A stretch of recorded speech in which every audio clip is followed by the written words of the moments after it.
Hello everyone, मैं lecturer Arpita Dixit आप सभी को अपने YouTube channel the speed education में स्वागत और अभिनंदन करती हूँ। दोस्तों, आज का हमारा टॉपिक है विवाह, जिसमें हम कुछ टाइप के जो मैरिज था उसको हमने पढ़ लिया है, जो विवाह था उसको हमने पढ़ लिया है, और फिर हम और जो विवाह के प्रकार है उन पे हम लोग नजर डालेंगे। तो देखिए, हमारा क्या है दूसरा, तो बहु पत्नी विवाह। दूसरा क्या है, तो बहु पत्नी विवाह। इसमें अब देखिए क्या होता है कि एक पुरुष है वो कई सारी स्त्रियों से क्या कर सकते हैं, विवाह संबंध स्थापित कर सकता है। ये आपने पुराने जमाने में इसको सुना होगा कि एक राजा की कितनी पत्नी, 4-5 ऐसी होती थी ना। तो ये मान्यता किसमें थी, तो ये मान्यता बहुपत्नी विवाह में दी जाती थी। देखिए, अब तो हम लोग जान गए कि बहुपत्नी विवाह क्या होता है, लेकिन हमको अब क्या जानना है, तो कुछ इसमें जनजातियां आती हैं। वो कौन कौन सी है, तो जैसे करके हम लिख लेते हैं, उदाहरण के रूप में हम लोग लिखेंगे। तो देखिए, इसमें जो आपकी जनजातियां आ जाती हैं वो क्या है, नागा, गोंड, बेंगा, भील, टोंडा, सुल, एक है ना सुलाई, फिर से नमुंद्री ब्राह्मण में क्या होता है, ऐसे विवाह पाए जाते। वो कैसे विवाह, तो बहुपत्नी विवाह। जो भी मैंने बोला है उतने सारे क्या जनजातियों में ऐसे विवाह पाए जाते हैं। अब हम देखेंगे क्या, बताइए।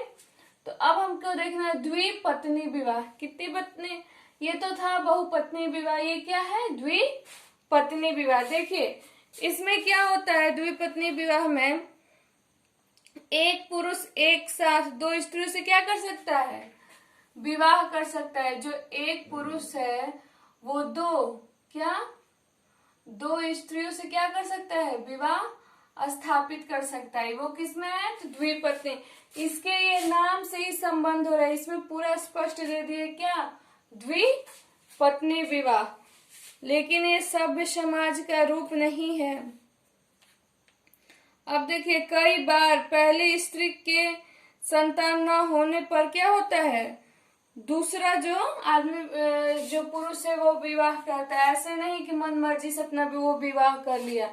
वो जब पहली जो स्त्री होती है उससे जब क्या होता है, संतान उत्पन्न नहीं होता है, तब वो क्या करता है, दूसरी शादी करता है। वो भी मजबूरी में, वंश अपना आगे बढ़ाने के लिए। लेकिन देखिए, इसमें भी कुछ ऐसी जनजातियां हैं द्विपत्नी विवाह में कि वो क्या है, ये द्विपत्नी विवाह के लिए प्रचलित है। वो कौन कौन सी हैं, तो देखिए वो है हमारी आर्गेन। आर्गेन एक तो है, और दूसरा क्या है, तो एस्किमो।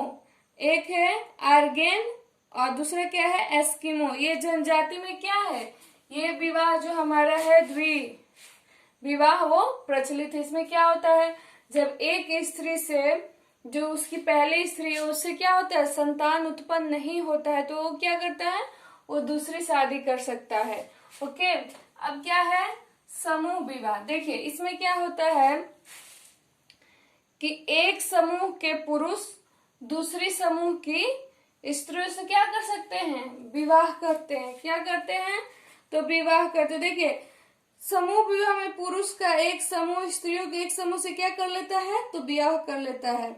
समूह का प्रत्येक पुरुष समूह की प्रत्येक स्त्री का क्या हो गया, पति हो गया। क्यों, क्योंकि जब एक समूह का ये जो पुरुष है, सभी जो एक समूह की स्त्री से ये लोग क्या करते हैं, तो विवाह कर लेते हैं। तो ये क्या हो गए, सारे पुरुष एक जो स्त्री का समूह उसके पति हो गए और ये इनकी पत्नी हो गई।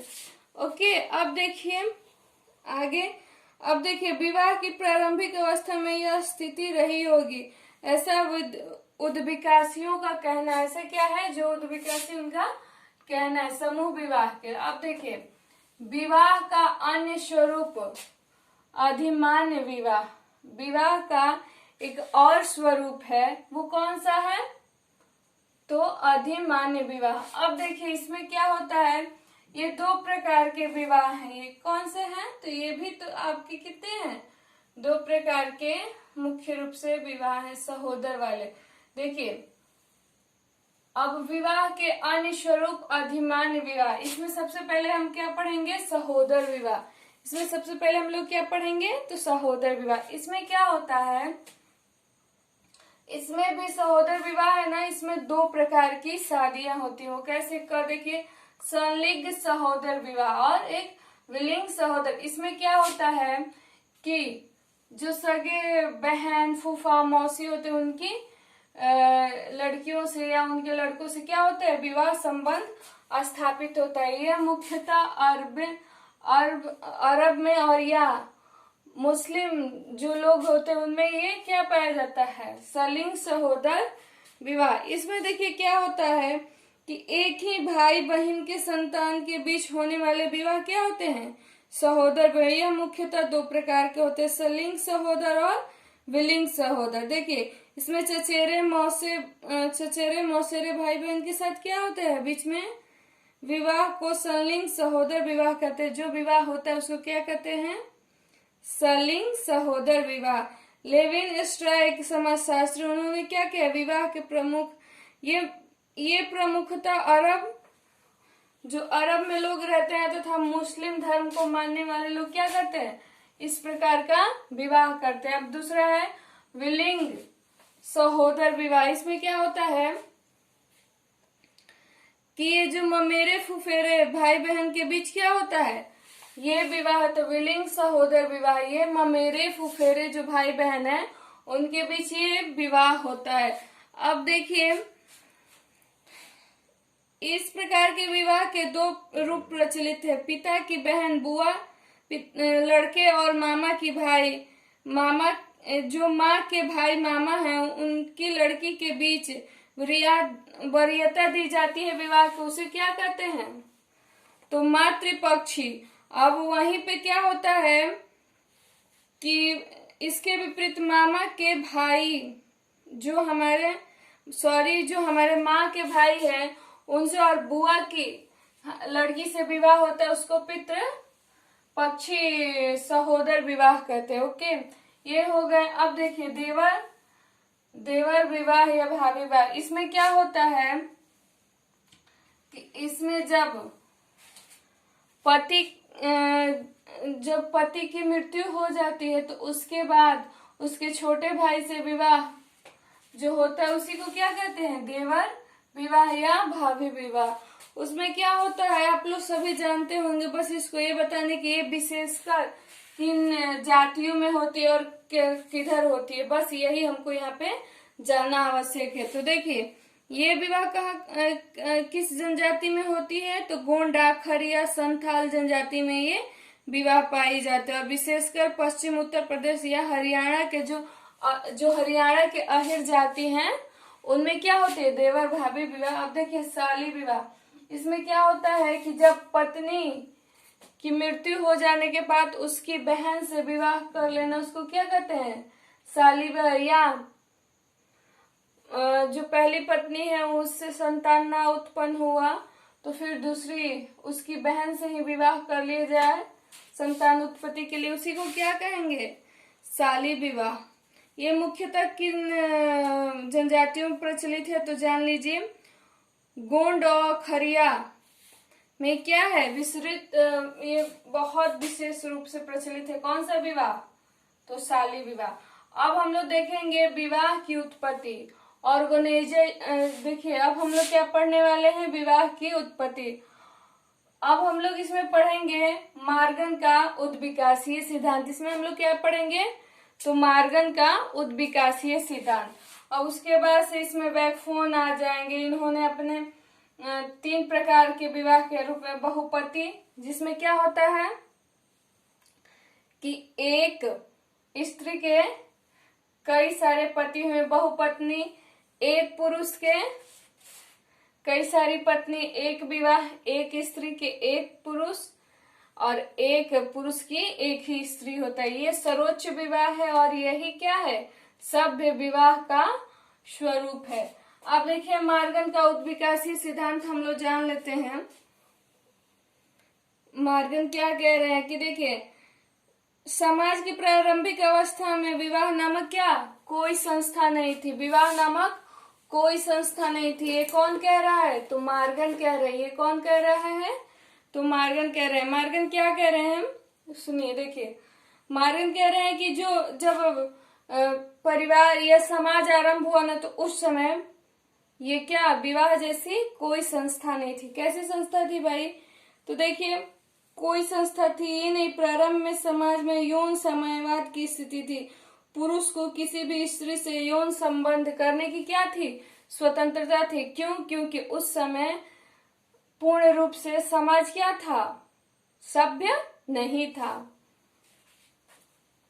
अब ये धीरे धीरे मानव समाज के विकास के साथ ही विवाह संस्था का क्या हुआ? विकास हुआ, जिसकी मुख्य ये अवस्थाएं निम्नलिखित है। पहले क्या है? समूह विवाह, जो अभी आपने पढ़ा है। उसके बाद से सिंडेंसियन विवाह, उसके बाद से व्यवस्थित विवाह। वैकफोन भी ऐसे ही विवाह का अपना क्या कर रहे हैं? रूप दे रहे हैं। तो बहुपत्नी विवाह बोल दिए हैं, और ये बहुपति विवाह, एक विवाह, ये हो गया। और वेस्टरमार्क का सिद्धांत एक आता है। इसमें क्या होता है कि मनुष्य में अपनत्व, ये कहते हैं कि मनुष्य में क्या होता है? अपनत्व और ईर्ष्या की भावना होती है। क्या होता है?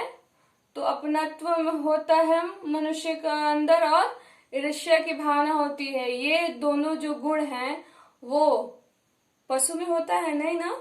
तो इससे क्या है, बताना चाहते हैं कि पशु से हमारा जो मानव समाज है वो अलग है। क्यों? क्योंकि इसमें अपनत्व और ईर्ष्या की भावना पाई जाती है। इसीलिए इसके साथ इसलिए वो क्या करता है कि जिसके साथ एक बार अपना यौन संबंध स्थापित कर लेता है, उसको वो क्या अपना मानता है और उसको अपना जीवन साथी मानता है। तो ये कौन कह रहे हैं? तो ये बताइए, वेस्टरमार्क। और इन्हीं के जो सिद्धांत हैं, जो प्रसिद्ध मानव शास्त्र मालिनोव्स्की हैं, ये इनके विचार का क्या किए हैं? सहमत दिए हैं, और इनके विचार से वो बहुत सहमत है। वो उनका भी कहना है कि एक ही विवाह क्या है? विवाह का सर्वोच्च और श्रेष्ठ स्वरूप है, एक विवाह। तो यहाँ तक हमने पढ़ा मैरिज के ये रूप।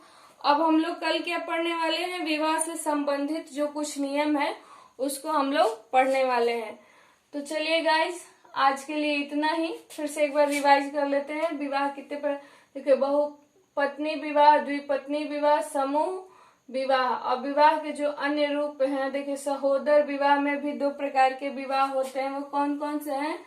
तो सलिंग सहोदर विवाह, विलिंग सहोदर विवाह। अब देवर भाभी विवाह, साली विवाह। अब विवाह की उत्पत्ति, तो मार्गन के उद्विकासीय सिद्धांत, और ये वैकफोन भी अपना दिए हैं, लेकिन इनका सिद्धांत ने ये एक रूप प्रकार बताया। और वेस्टरमार्क का सिद्धांत हम लोग पढ़े हैं, जिसमें क्या होता है? मालिनोव्स्की भी क्या करते हैं? इनके सिद्धांत को अपनी सहमति प्रदान कर रहे हैं। ओके, क्यों? क्योंकि एक विवाह ही क्या है? सर्वोच्च और श्रेष्ठ विवाह का स्वरूप है। और सभ्य समाज में आज एक विवाह ही पाया जाता है। ओके, तो चलिए इसी के साथ हम इस वीडियो को करते हैं खत्म। कल मिलते हैं हम। विवाह से संबंधित अन्य नियम जो हैं तो वो पढ़ाया जाएगा। तो आप इतना कवर कर लिए होंगे मेरे हिसाब से। आपने इसको नोट डाउन तो किया होगा। तो चलिए हम आपसे लेते हैं विदा। जय हिंद एवरीवन। और आप हमारे चैनल को ऐसे ही अपना प्यार बनाए रखें, और अपने दोस्तों और मित्रों के साथ इसे प्लीज शेयर करें, और अपना पॉजिटिव कमेंट दें, ताकि हम आपके लिए और अच्छा वीडियो ला सकें। थैंक यू गाइज, मेरा पूरा वीडियो लास्ट तक देखने के लिए। Bye bye.